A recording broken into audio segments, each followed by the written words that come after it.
Today, I'm going to show you how to add multiple users to your Jotform account. This feature is incredibly useful if you're working with a team and need to give others access to manage forms, view submissions, or collaborate on projects without sharing your main login credentials. First, open your web browser and navigate to jotform.com. Once you're on the homepage, go ahead and log in using your credentials. Enter your email and password to access your account dashboard. After logging in, direct your attention to the upper right corner of the page where you'll see your profile avatar.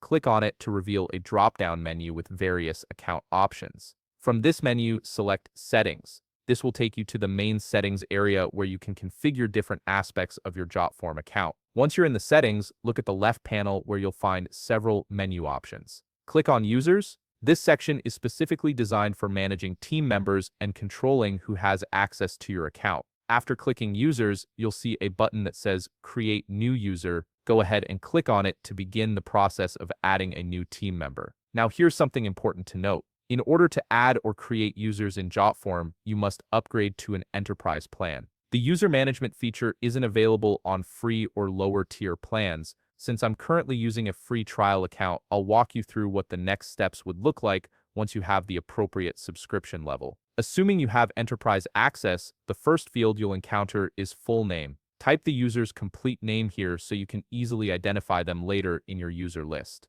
Next, move to the email field and enter their email address. This is where Jotform will send the invitation and login details, so make sure it's accurate. Below that, you'll find a job title field. This one's optional, but it can be helpful for organizing your team, especially if you're managing a larger group. You can enter their role or position here if you'd like. After that, you'll need to select the appropriate permission level from the user type drop-down menu. You can choose either user or admin. Selecting user gives them standard access to work with forms, while admin grants them broader control over account settings and management features. Finally, once all the information is filled in correctly, click the Add User button. This will send an invitation to the email address you provided, allowing the new team member to accept and join your Jotform account. And that's it. You've successfully set up the process for adding multiple users to your Jotform account, giving your team the access they need to collaborate effectively. If you found this video helpful, please leave a like, subscribe, and see you in the next video.